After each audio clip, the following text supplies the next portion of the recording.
arrancó el 2025 con la entrada en vigor de diversas reformas a la Constitución que van a concretar de alguna manera o que apuntalan de alguna manera jurídicamente, legalmente, la estrategia de seguridad del gobierno de la presidenta Claudia Sheinbaum, el tema de la Supersecretaría de Seguridad con mayores atribuciones de investigación para la Secretaría de Seguridad Pública, cuyo titular Omar García Harfuch ha dicho que eso es indispensable para la lucha contra el crimen organizado, el tema de la prisión preventiva oficiosa, en fin, hay una serie de cambios constitucionales que van a reflejar, suponemos, una diferencia en la estrategia de seguridad, no sé si en los resultados, pero en la estrategia de seguridad de la presidenta Claudia Sheinbaum con respecto a su sucesor Andrés Manuel López Obrador. Lisa Sánchez, directora general de México Unido contra la Delincuencia. Primero que nada, feliz año, Lisa. Feliz año, mi querida Ana Francisca, a ti, a tu audiencia, y feliz Día de Reyes. Feliz Día de Reyes también a ti también. Lisa, ¿cómo estás viendo cómo se está preconfigurando, digamos, esta nueva ensamblaje institucional en temas de seguridad? Bueno, a ver, creo que hay innovaciones interesantes con respecto, por ejemplo, a los famosos operativos Enjambre que sabemos que se dieron en el caso del Estado de México y que parecería se intentará replicar también en el estado de Chiapas, un estado pues muy golpeado por la violencia y que además presenta ya una serie de problemáticas añadidas interesantísimas y tristísimas, como el desplazamiento forzado interno a causa de la violencia y el despojo territorial por organizaciones del crimen organizado. Interesante me refiero a que son operativos que están desarticulando de alguna manera o por lo menos deteniendo y procesando a personas en cargos públicos, autoridades, a miembros, digamos, de la clase política que parecería que están teniendo o facilitando por omisión o acción directa las actividades ilícitas que permiten el poderío económico y de fuego de las organizaciones criminales. Sin embargo, y con respecto a la declaración que hacía la presidenta y que traes en la nota, digamos, antes de que nosotras iniciáramos nuestra conversación, me preocupa la herencia de políticas que son abiertamente autoritarias y de mano dura, que se están disfrazando como que no lo son y que se están disfrazando pues como que en realidad es un aumento de capacidades de la autoridad para hacerle frente a la delincuencia común y organizada. Me refiero específicamente al aumento de prisión preventiva oficiosa, me refiero al hecho de que la seguridad federal se la entregamos al 100% a las Fuerzas Armadas, me refiero al hecho de que sí hay operativos de mano dura como demuestra pues esta nueva corporación policial súper armada y particularmente pues entrenada desde lo militar que está operando en este momento en el estado de Chiapas y todo digamos el desmantelamiento institucional del Poder Judicial que pone en riesgo muchos procesos que ya estaban en fase de juicio oral y por supuesto pues que dejan desprotegidas a las víctimas, ya sin hablar de otros fenómenos mucho más complejos como la nueva desaparición de los desaparecidos y la agenda bilateral en materia de seguridad. ¿Cómo está este tema de la nueva desaparición de los desaparecidos? Pues bueno, es digamos la herencia que arrastramos en el 2024. Si nosotros vamos haciendo un balance, pues el 2024 fue el año en el que formalmente se le dio fin al registro de personas desaparecidas. Fue el año en el que vimos que los siervos de la nación y otros funcionarios públicos afirmaron haber encontrado al 90% de las personas que figuraban en ese registro, sin que por tanto tengamos respuestas claras sobre las decenas de miles de cuerpos que yacen en los CEMEFOS de este país, que siguen sin identificar, y las personas que se reportó por parte de los propios colectivos de víctimas, que claro que no habían sido reportadas, localizadas con o sin vida y que sin embargo ya no figuraban en los registros de personas desaparecidas con estatus actual. Esa gran afrenta a los colectivos de víctimas, pues sobre todo al país en general, no es algo que se haya corregido en estos primeros 100 días de la presidenta Claudia Sheinbaum. Ahora, yo te quiero preguntar por, obviamente están los retos internos que responden a las lógicas, digamos, de la actuación del crimen organizado en el país, etcétera, etcétera, pero a todo este panorama que ya de por sí es complejo, se le suma ahora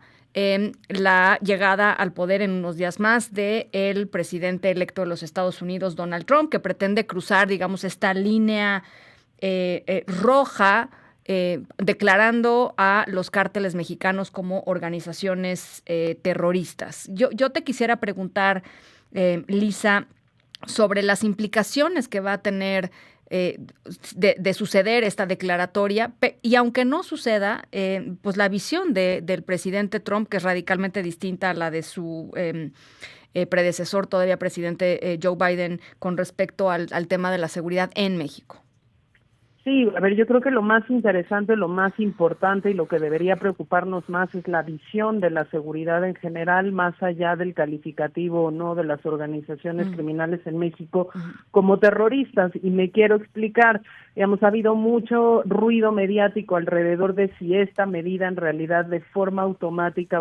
autorizaría la extraterritorialidad de las fuerzas de defensa o de seguridad de Estados Unidos, es decir, la posible invasión y o la conducción de operaciones militares o de seguridad en territorio mexicano por parte de fuerzas estadounidenses. La respuesta a eso es no es automático, incluso si hay un cambio legislativo que autorice denominar a los carteles de la droga en México como organizaciones terroristas, la extraterritorialidad tiene que tener un proceso de aprobación específico que no es necesariamente sencillo y que además se actualiza con cada operación, es decir, si autorizas una no necesariamente significa que eso autoriza las subsecuentes, y evidentemente que el gobierno mexicano está en este momento pensando cuál va a ser la estrategia para contener ese posible riesgo. Lo que es más peligroso es que la visión de la seguridad en lo general se mantiene como la visión del interés de política exterior de Estados Unidos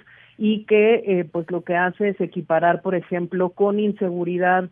en su territorio y en la frontera con otros países, el fenómeno migratorio, la pobreza, la xenofobia, con el señalamiento de nacionalidades específicas o fenotipos específicos, con la conducción de actividades criminales, como ya vimos sucedió en la administración pasada del expresidente Donald Trump, que básicamente señalaba a los mexicanos de ser violadores, ladrones y asesinos, ¿no? Creo que eso va a ser muy importante porque en su primera administración ya vimos que la presión sobre el tema migratorio fue tal que la Guardia Nacional, de acuerdo a las propias cifras oficiales del Instituto Nacional de Geografía y Estadística, se dedicó fundamentalmente a la contención del flujo migratorio y a la detención de migrantes, además de la vigilancia carretera, y no así a la seguridad pública, lo cual a nosotros nos debe preocupar, uno, por el tema de derechos humanos de las personas en situación de movilidad, pero creo que hasta más importante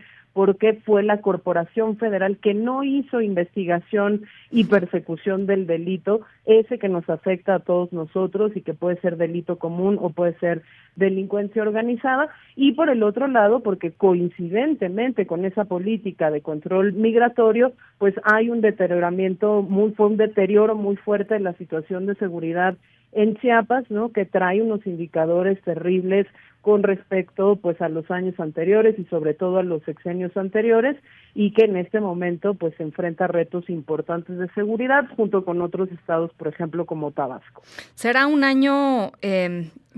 pues con los mismos desafíos que hemos visto en los últimos años, pero con estas complejidades adicionales, digamos, entonces, Lisa. Es así el diagnóstico, y déjame mencionarte un par de cosas que a nosotras en México Unido contra la Delincuencia nos están llamando la atención de la estadística oficial de incidencia delictiva. El secretariado ejecutivo del Sistema Nacional de Seguridad Pública no ha dado las cifras de delito del mes de diciembre, por lo tanto tenemos, digamos, un corte parcial del 2024, pero parecería que el homicidio doloso viene con un ligero aumento de un 1%, pero que eso en particular preocupa en estados como Tabasco, Baja California, Sinaloa, Chiapas, que tienen aumentos en la incidencia de homicidio doloso de más del 50% y en el caso de Tabasco de más del 248% con respecto a los mismos 11 meses, pero del 2023. Nos está preocupando una cosa, Ana Francisca, Sí. que llevamos denunciando desde hace mucho rato, y es que, por ejemplo, en la categoría de delitos contra la libertad, porque ves que durante todo el sexenio pasado se nos dijo que el secuestro había bajado, pues efectivamente el secuestro es una categoría que se reporta menos. Pasamos de que el secuestro fuera el 9% de las víctimas de todos los delitos contra la libertad en el 2015 a solo el 3% en el 2024, y no sabemos si se trata efectivamente de una reducción del secuestro o de un uso de categorías estadísticas distintas que en cualquier caso pues estarían ocultando otros fenómenos igualmente importantes que revisar, como por ejemplo la desaparición forzada por particulares. Entonces, creo que sí, es un año que va a mantener muchos de los problemas que traíamos en el 2024, con retos añadidos en lo hemisférico, en lo bilateral, con estados que se descompusieron mucho, Sinaloa, Chiapas, Tabasco, ¿no?